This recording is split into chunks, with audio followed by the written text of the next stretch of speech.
تو دوست احباب شکوے کرتے ہیں جی ہمارے کام پورے نہیں ہوتے، اٹک جاتے ہیں، اور پھر وہ کسی کے پاس جاتے ہیں، عملیات والوں کے پاس، تو ان کا تو چونکہ کاروبار ہے، انہوں نے پیسے کمانے ہوتے ہیں، تو وہ سمپل جواب دیتے ہیں جی کسی نے لگتا ہے تمہارا رزق باندھ دیا ہے، کسی نے تمہارا رشتہ باندھ دیا ہے، اور ہم اس کو بلیو کر لیتے ہیں۔ بھئی اللہ کسی کو دینا چاہے تو کون اس کو باندھ سکتا ہے؟ کیوں کسی کو چھوٹا خدا بناتے ہو؟ کوئی کسی کا رزق نہیں باندھ سکتا، کوئی کسی کا رشتہ نہیں باندھ سکتا، ہمارا ایک ہی خدا ہے، اس کے کام کو کوئی روک ہی نہیں سکتا۔ خواہ مخواہ اپنا عقیدہ بھی خراب اور اپنا عمل بھی خراب۔ سیدھی بات ہے کہ نبی علیہ الصلوۃ والسلام نے جو باتیں سکھائیں ان کو کریں، خود بخود عملیات سے جان چھوٹ جائے گی۔ چنانچہ عورتیں اکثر پوچھتی ہیں جی کہ میرا رشتہ اچھا ہو جائے، بیٹے کو جاب مل جائے، بہو کا ویزا رکا ہوا ہے، فلاں کام اٹکا ہوا ہے۔ تو بھئی اٹکے ہوئے کاموں کے لیے عمل نبی علیہ السلام کے مبارک زبان سے ابو داؤد شریف کی روایت ہے۔ نبی علیہ السلام نے فرمایا جو مومن صبح شام 7 مرتبہ اس دعا کو پڑھے گا، اللہ تعالیٰ اس کے ہر ادھورے کام کو پورا فرما دے گا۔ اور وہ کیا ہے؟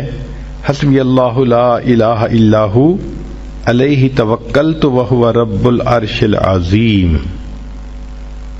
بعض لوگوں کو رزق کی تنگی کے بڑے شکوے ہوتے ہیں، اور ان کے دل پہ فاقے کا خوف رہتا ہے، ڈر رہتا ہے، اور فاقے سے بچنے کے لیے وہ سارا دن کاروبار کے پیچھے بھاگتے دوڑتے بھی رہتے ہیں۔ سنیے، ابو نعیم کی روایت ہے، ابن ابی شیبہ نے بھی اس کو لکھا کہ نبی علیہ الصلوۃ والسلام نے ارشاد فرمایا جو شخص اس دعا کو پڑھے گا اللہ اس سے 70 مصیبتیں دور کریں گے، جن میں سب سے چھوٹی مصیبت اس کا فاقہ ہوگا۔ جو شخص اس دعا کو پڑھے اللہ تعالیٰ اس سے 70 مصیبتوں کو دور فرمائیں گے، اور سب سے چھوٹی مصیبت فاقہ ہوگی، اور وہ فقرہ ہے لا حول ولا قوت الا باللہ لا ملجأ ولا منجأ من اللہ الا الیک۔ کئی مرتبہ انسان غمزدہ ہوتا ہے اور سوچتا ہے میں تو اکیلا ہوں، میرا ساتھ دینے والا کوئی نہیں، ماں باپ فوت ہو گئے، کہاں جاؤں، کس کو دل کا غم سناؤں، میرا غم کیسے دور ہو؟ نبی علیہ الصلوۃ والسلام نے فرمایا، کنز المال کی روایت ہے کہ قرآن مجید کی ایک آیت کو 3 مرتبہ یقین کے ساتھ پڑھ لیں، اللہ تعالی غمزدہ دل کو تسلی فرما دیتے ہیں۔ لا الہ الا انت سبحانک انی کنت من الظالمین۔ کتنی مختصر سی آیت ہے اور اکثر بچیوں کو یاد بھی ہوتی ہے۔ اس آیت کو 3 مرتبہ پڑھنے پر اللہ تعالیٰ انسان کی سیڈنس ختم کر دیتے ہیں، غم ختم کر دیتے ہیں، دل کو خوشی عطا فرما دیتے ہیں۔ کئی لوگوں کو دیکھا کہ بیمار ہوتے ہیں، کبھی ہسپتال کا چکر، کبھی ڈاکٹر کے پیچھے، تو نبی علیہ الصلوۃ والسلام نے ایک حدیث پاک میں فرمایا، اس حدیث کو مسند احمد نے روایت کیا اور طبرانی نے روایت کیا کہ جو شخص فجر کے بعد 3 مرتبہ یہ دعا پڑھ لے اللہ 4 مرضوں سے اس کو نجات عطا فرما دیتے ہیں۔ امید ہے کہ مستورات توجہ سے یہ بات سنیں گی اور اس کی اہمیت کو ذرا سمجھیں گی کہ جو شخص فجر کے بعد 3 مرتبہ یہ آیت پڑھ لے تو اللہ تعالیٰ اس کو 4 بڑے بڑے مرضوں سے بچائیں گے۔ نمبر 1، پاگل پن. اگر کوئی آدمی مینٹلی ان بیلنسڈ ہو، ریٹارڈڈ ہو،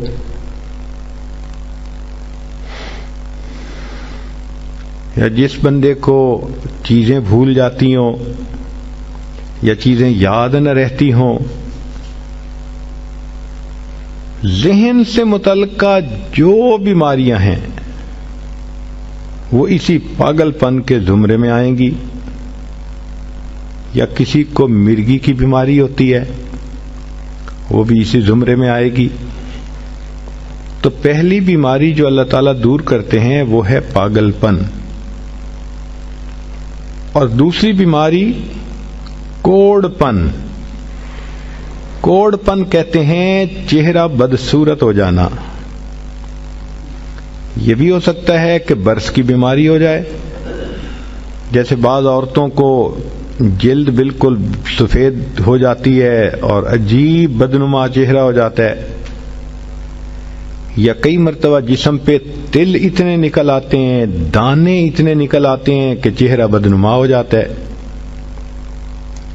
یا چہرے پر داغ پڑ جاتے ہیں کالے رنگ کے. تو چہرے پہ داغ پڑیں، چہرے پہ دانے بنیں، یا چہرے پہ برس کے نشان پڑیں، کوئی بھی چیز ہوگی وہ اسی کوڑ پن کے زمرے میں شامل ہوگی جس سے کہ چہرہ انسان کا بدصورت ہوتا ہو. یہ بیماری بھی اللہ دور فرما دیں گے. اب جن بیچاریوں کو بیوٹی پارلر پہ جانے کا شوق رہتا ہے اور اپنے فیس پہ پتہ نہیں کیا کیا پروسیس وہ کرواتی ہیں، تو ان کو تو چاہیے کہ وہ اس آیت کو یا اس فکرے کو بار بار پڑھیں تاکہ اللہ تعالیٰ ان کے چہروں کی خوبصورتی دیر تک سلامت رکھیں. اور تیسری چیز ہے اندھا پن. اندھے پن سے مراد یہ کہ آنکھوں کی بینائی ہی چلی گئی، یا آنکھوں میں موتیا بند آ گیا، یا آنکھوں پہ اینک لگانی پڑ گئی. یہ سب ایک ہی بیماری کی تفصیلات ہیں. تو جن کی نظر کمزور وہ بھی پڑھ سکتی ہیں، یا جن کو لینز لگانے پڑتے ہیں، کنٹیکٹ لینز سے ہی یا کوئی اور، اس مصیبت سے بھی جان چھوٹ گئی. اور جن کی بینائی چلی گئی اللہ ان کے لیے بھی آسانیاں فرما دیتے ہیں. تو پاگل پن کی بیماری ختم، کوڑ پن کی بیماری ختم، اندھے پن کی بیماری ختم، اور چوتھا فرمایا فالج کی بیماری ختم. فالج ایک تو ہوتا ہے کہ انسان کا ہاتھ یا پاؤں کام ہی نہ کریں، اور ایک یہ بھی ہوتا ہے کہ اتنی ویکنس کہ عورت کہتی ہے مجھ سے تو کھڑا ہی نہیں ہوا جاتا، میرے پاؤں سن ہو جاتے ہیں، میرے ہاتھ سن ہو جاتے ہیں. یہ ساری چیزیں کمزوری اور فالج کی ابتدائی سٹیجز ہیں. تو یہ سب چیزیں ٹھیک ہو جاتی ہیں. اب بتائیں کہ اتنی بڑی بڑی بیماریوں سے جس بندے کو بچنے کی خوشخبری مل رہی ہو تو وہ تو پھر اس عمل کو کیے بغیر رہ ہی نہیں سکتا. اور یہ عمل دیکھو چھوٹا کتنا ہے. وہ جو فکرہ فرمایا حدیث میں وہ ہے سبحان اللہ العظیم وبحمدہ ولا حول ولا قوت الا باللہ. اتنا سا فکرہ پڑھنے پر اللہ چہرہ بھی پر نور بنا دیتے ہیں، میموری بھی تیز کر دیتے ہیں، اللہ تعالیٰ بینائی بھی تیز کر دیتے ہیں، اور اللہ تعالیٰ جسم میں طاقت بھی بھر دیتے ہیں.